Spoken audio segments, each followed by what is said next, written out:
जय हिंद दोस्तों। तो आज हम बात करने वाले हैं क्लास 10th के साइंस के वीवीआई ऑब्जेक्टिव क्वेश्चन के बारे में। ठीक है, तो चलिए शुरू करते हैं। तो आज का पहला सवाल देखिएगा, एक उत्तल लेंस होता है। ठीक है, एक उत्तल लेंस कैसा होता है? देखिए, उत्तल लेंस कुछ इस प्रकार होता है। तो किनारा में पतला होता है और बीच में मोटा होता है। तो ऑप्शन नंबर आपका सही आंसर हो जाएगा। किनारों की अपेक्षा बीच में, देखिए किनारों की अपेक्षा बीच में मोटा। ठीक है, और बोलेगा अवतल लेंस बोलेगा तो सिर्फ इसका उल्टा हो जाएगा, किनारा में पतला और बीच में मोटा। ठीक है, लेकिन बोल रहा है उत्तल, तो उत्तल लेंस इस प्रकार होता है। तो देखिए किनारा में पतला है और बीच में मोटा है। तो ऑप्शन नंबर आपका सही आंसर हो जाएगा। अब देखिएगा क्वेश्चन नंबर 21। ठीक है, 21 नंबर देखिएगा, चुम्बकों के सजातीय ध्रुवों के बीच परस्पर होता है। देखिए सजातीय ध्रुवों के बीच हमेशा प्रतिकर्षण की क्रिया होगी। ठीक है, आप लोग जानते होंगे और पढ़े भी होंगे।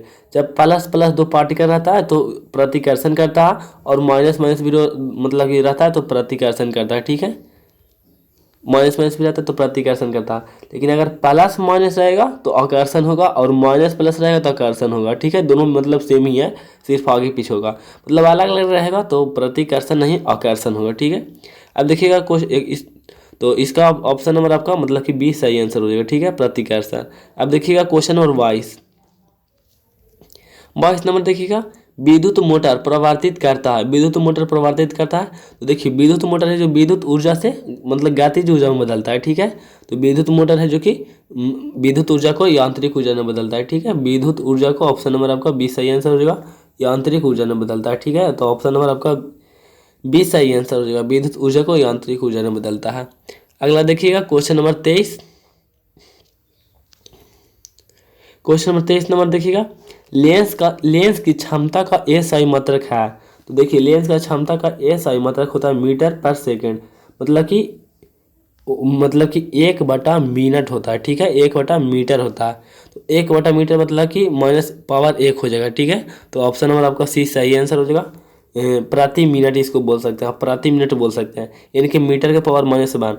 देखिए क्यों होता है, जब एसआई मात्रक यानी कि पावर होता है। तो ठीक है, तो लेंस की एसआई मात्रक क्या होता है, डायोप्टर होता है।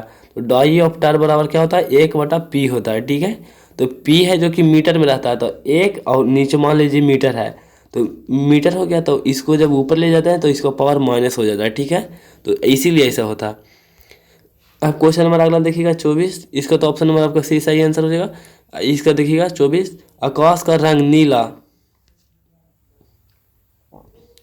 आकाश का रंग नीला प्रतीत होता है तो प्रकाश के प्रकीर्णन के कारण होता है। ठीक है, ऑप्शन नंबर आपका बी बिल्कुल सही आंसर हो जाएगा, प्रकाश के प्रकीर्णन के कारण होता है।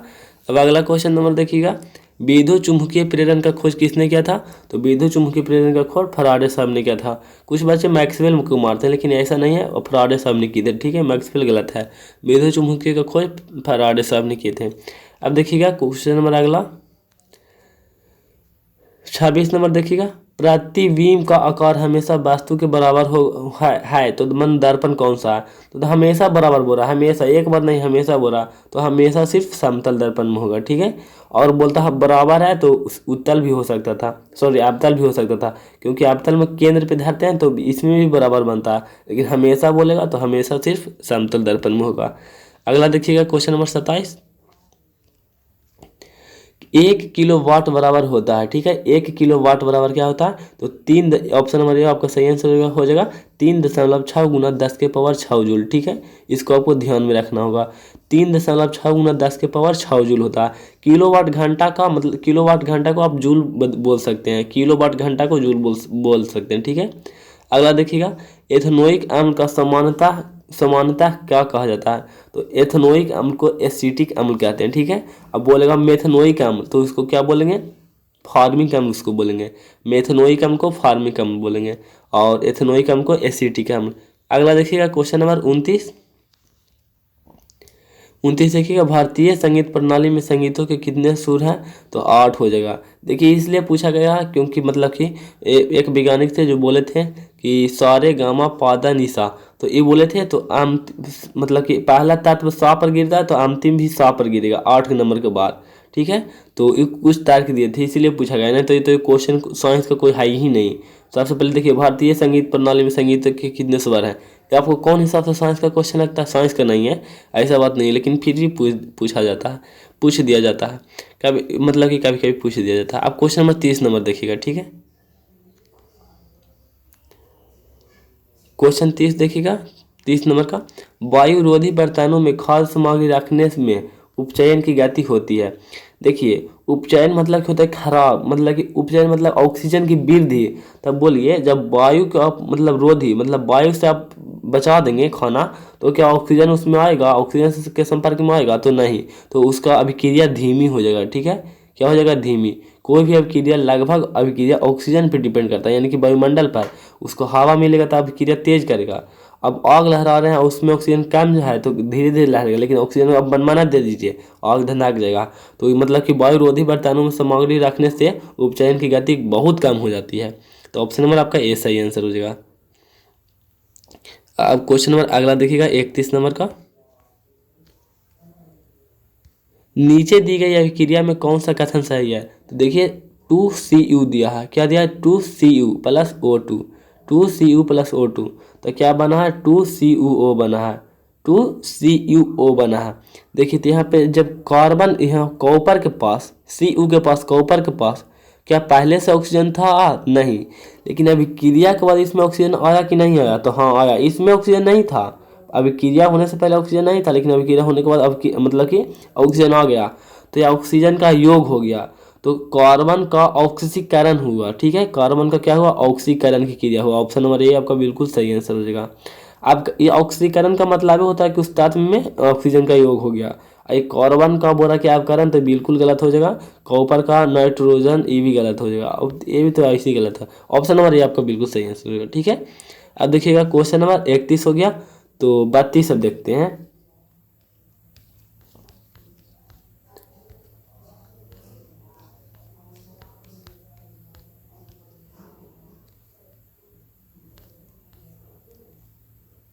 देखते मतलब कि क्वेश्चन नंबर 32 है, देखिएगा, बोल रहा है कि सिल्वर क्लोराइड का रंग कैसा होता है? देखिए सिल्वर क्लोराइड बोल रहा है, तो क्लोराइड का हो जाएगा सफ़ेद, मतलब श्वेत।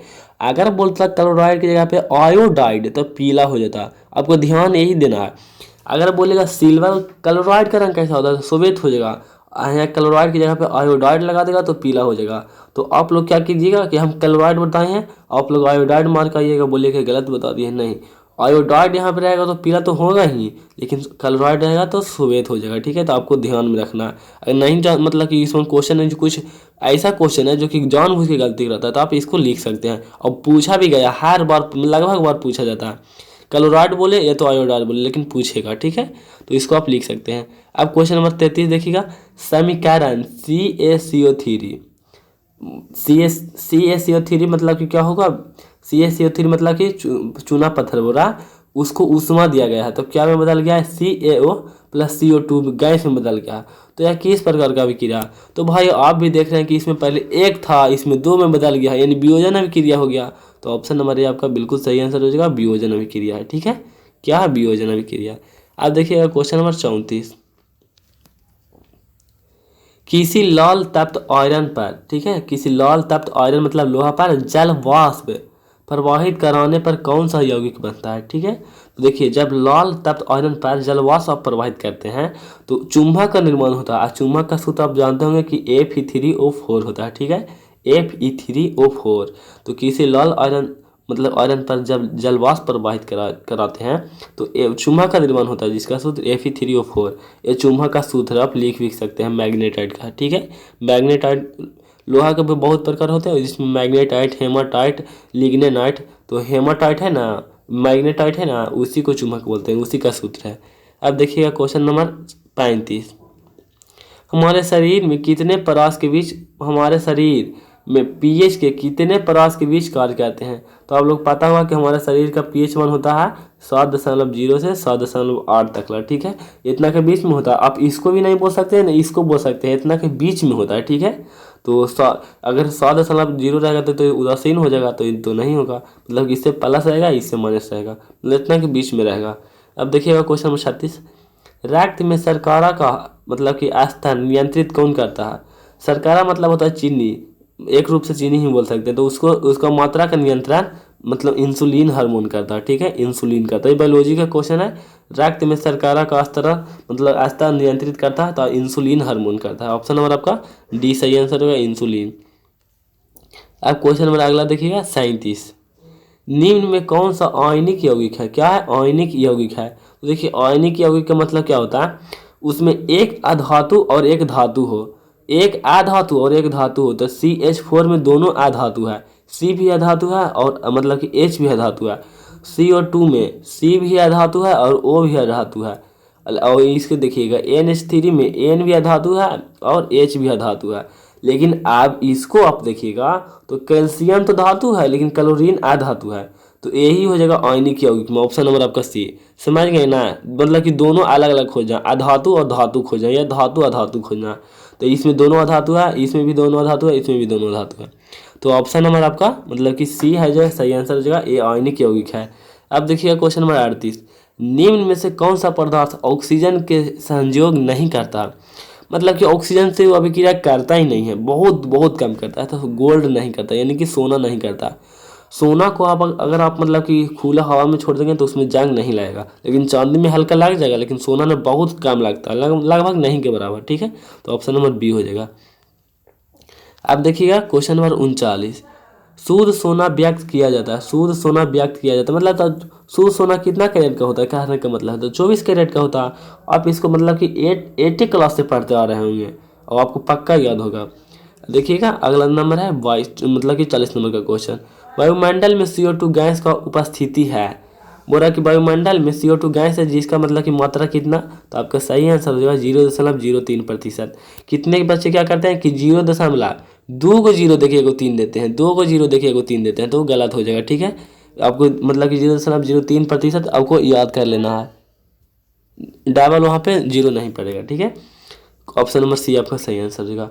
अब देखिए क्वेश्चन नंबर अगला 41 नंबर, सल्फ्यूरिक अम्ल का आयनिक सूत्र होता है। ठीक है, सल्फ्यूरिक अम्ल का आयनिक सूत्र होता है, तो सल्फ्यूरिक अम्ल का आयनिक सूत्र H2SO4 होता है। ठीक है, H2SO4 आप जानते होंगे सल्फ्यूरिक अम्ल का सूत्र होता है, बाकी सब गलत है। अगला देखिएगा क्वेश्चन नंबर 42, कार्बोक्सिलिक एसिड समूह है। देखिए कार्बोक्सिलिक एसिड बोल रहा है, तो आपका सही आंसर होगा ऑप्शन नंबर बी, मतलब कि बी हो जाएगा यहाँ पे, बी COOH हो जाएगा कार्बोक्सिलिक। ठीक है, अगर कीटोन बोलता तो CO हो जाता, नाइट्रो बोलता तो NH2 हो जाता, और ये एल्डिहाइड बोलता तो मतलब ये वाला हो जाता CHO। ठीक है, तो आपको ध्यान देना कि कौन पूछ रहा, तो कार्बोक्सिलिक एसिड यानी कि अम्ल तो हो जाएगा COOH। आपको याद रखना, बार बार एगो पूछा जाता है, 7 गो ऐसा है, उस 7 में से याद कर लीजिएगा, एगो पूछा ही जाता है। अगला क्वेश्चन देखिएगा, ओजोन के अणु में ऑक्सीजन के परमाणु की संख्या कितनी है? तो ऑक्सीजन बोल रहा है। ठीक है, ऑक्सीजन के परमाणु की संख्या बोल रहा है, तो ओजोन के सूत्र क्या होता है, O3 होता है। ठीक है, O3 होता है, तो O3 में ऑक्सीजन की 3 अणु है, 3 परमाणु है। ठीक है, तो ऑप्शन नंबर आपका सी सही आंसर हो जाएगा, 3 हो जाएगा। ठीक है, काफ़ी आसान क्वेश्चन है, आप इसको जानते भी होंगे। अगला देखिएगा 44 नंबर क्वेश्चन, अवार्त सारणी में कितने अवार्त हैं? मतलब कि अवार्त सारणी में कितने अवार्त हैं? अवार्त को ही क्षैतिज कतार कहते हैं। ठीक है, अवार्त को क्या कहते हैं, तो क्षैतिज कतार कहते हैं। तो अवार्त सारणी में अवार्तों की संख्या कितनी है, तो 7 है। ठीक है, कितनी है, 7 है। अवार्तों की संख्या कितनी है, तो 7 हो जाएगा। अब अगला क्वेश्चन नंबर देखिएगा 45, मतलब कि कुछ काम मतलब कि काम नहीं कर रहा, स्लो मोबाइल काम कर रहा है। तो आज के लिए इतना ही, मिलेंगे कभी और, तब तक के लिए जय हिंद। थोड़ा सा मोबाइल मतलब कि स्लो काम कर रहा, तो नहीं हो रहा है भाई, कट भी नहीं रहा है ना।